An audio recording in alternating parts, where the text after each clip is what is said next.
Bonjour, chère apprenante, cher apprenant. Aujourd'hui, nous allons voir une séquence de soutien et d'évaluation à propos du système musculaire. On commence d'abord par une petite révision du cours.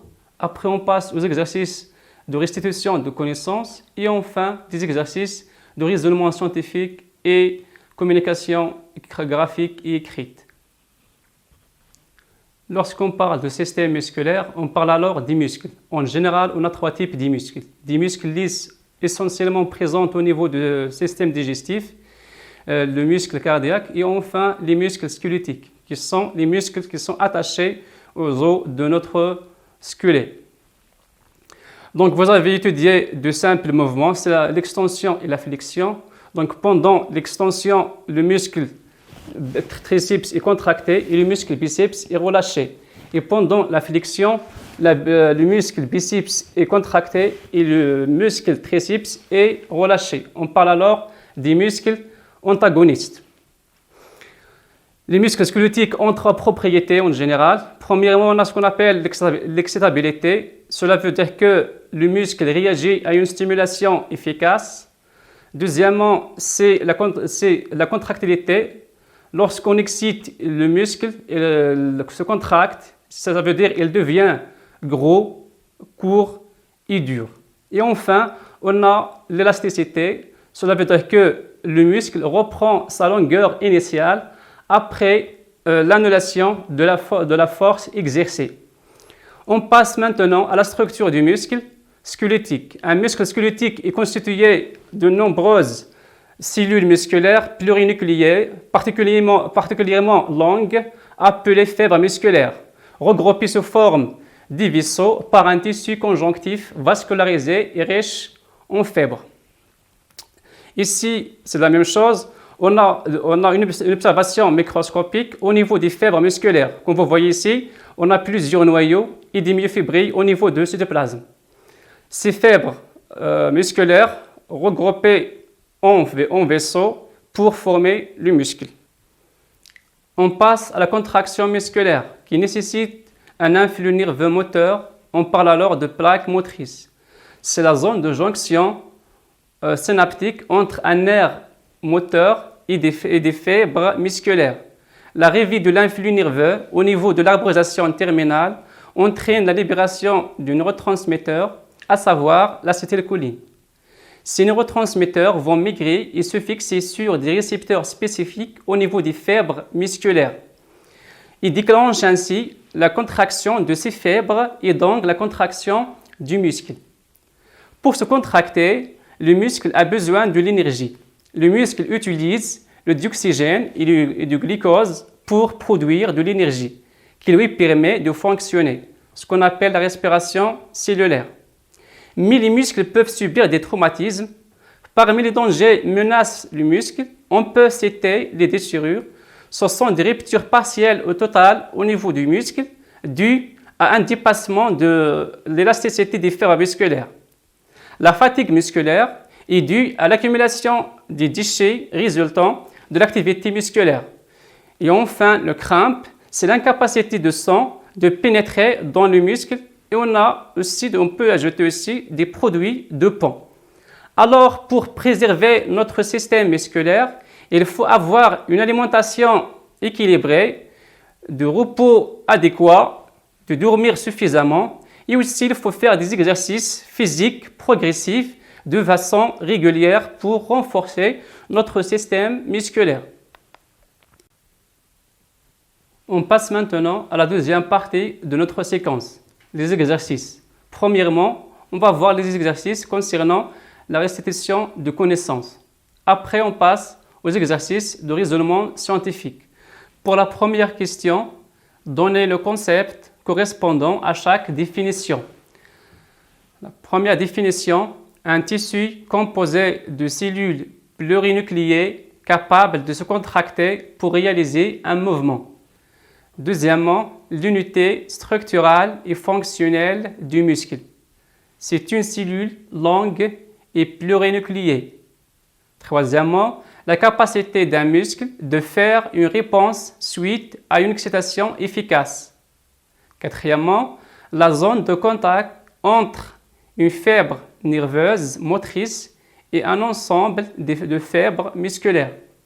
Pour les réponses, donc, puisqu'ici on a un ensemble des cellules plurinucléées et de faire des mouvements, donc on parle de muscles squelettiques. Deuxièmement, donc ici on a l'unité structurale, donc le muscle se compose de plusieurs fibres musculaires. Donc la réponse est la fibre musculaire. Troisièmement, donc la capacité du muscle de faire une réponse à une excitation, puisqu'ici on a une excitation, donc on parle de la propriété d'excitabilité. Quatrièmement, la zone de contact entre une fibre nerveuse et un ensemble de fibres musculaires, on parle alors de jonction neuromusculaire, ça veut dire plaque motrice. Pour la deuxième question, cochez vrai ou faux pour chaque proposition. Premièrement, la déchirure est due à un dépassement de l'élasticité des fibres musculaires. La fatigue musculaire est le seul accident du muscle. Le muscle produit de l'énergie à partir du glucose et CO2. La fibre musculaire contient un seul noyau. Enfin, pour préserver notre système musculaire, il faut avoir un entraînement bien adapté. Pour les réponses, premièrement, donc on a dit que l'élasticité est limitée. Donc lorsqu'on dépasse l'élasticité, on va voir une élongation ou bien une déchirure.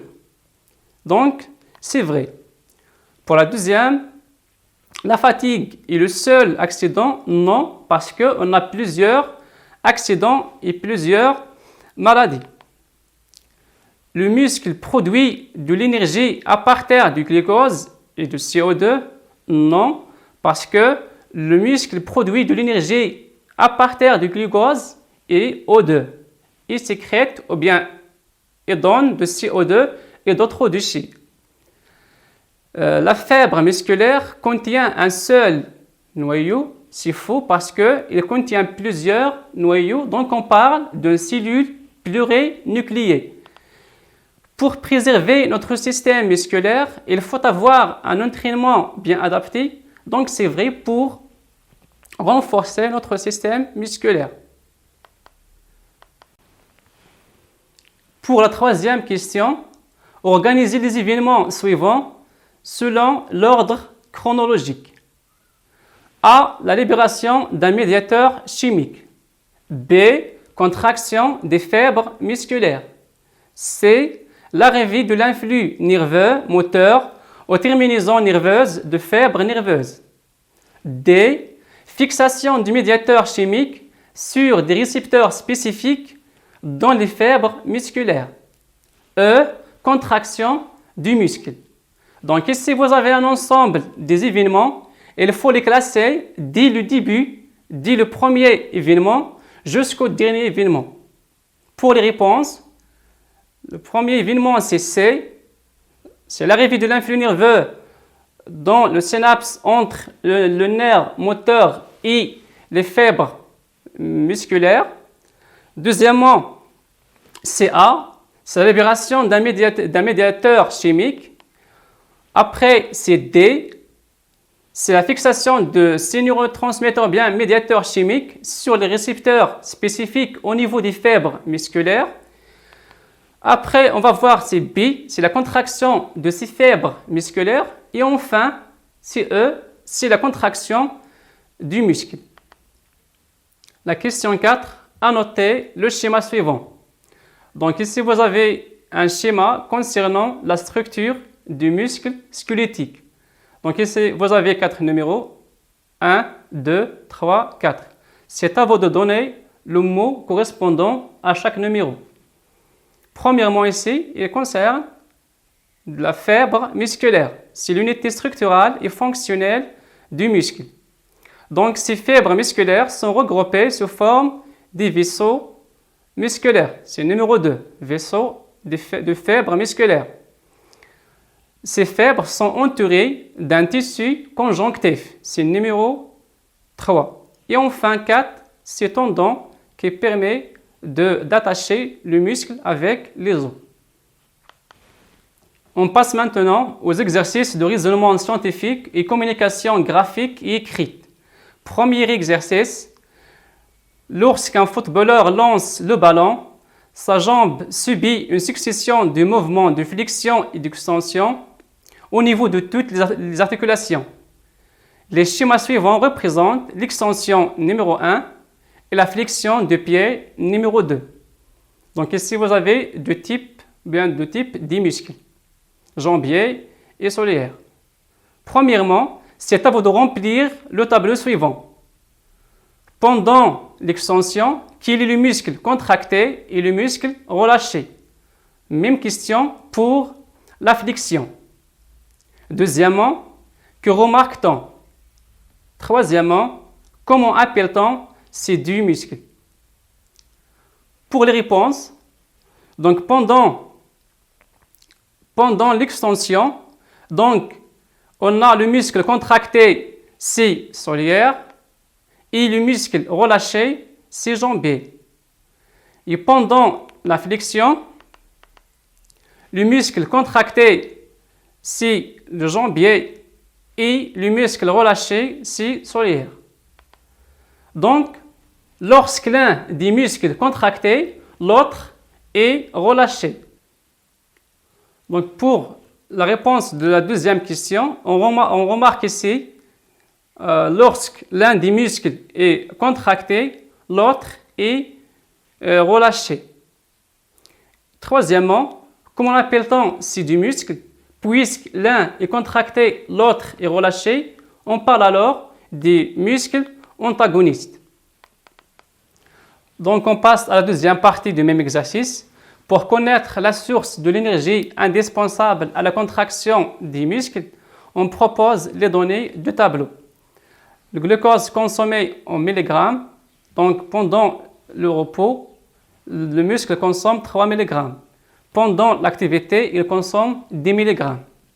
Pour le dioxygène consommé, pendant le repos, il consomme 5 ml. Et pendant l'activité, il consomme 18 ml. Le dioxyde de carbone libéré pendant le repos, 4 ml. Et pendant l'activité, il libère 16 ml. Question numéro 4. À partir des données du tableau, déduire comment le muscle produit-il de l'énergie nécessaire à ses contractions. Donc ici, c'est à vous seulement d'utiliser les données fournies du tableau pour répondre à cette question. Donc, le muscle utilise l'oxygène et aussi le glucose pour produire sa propre énergie et enfin, il sécrète de CO2. Maintenant, on passe au deuxième exercice, la première partie. Dans le cadre d'études des propriétés du muscle squelettique, on isole un muscle, puis on stimule ou bien on excite avec une électrode. Les résultats de l'expérience ont été présentés dans le document suivant.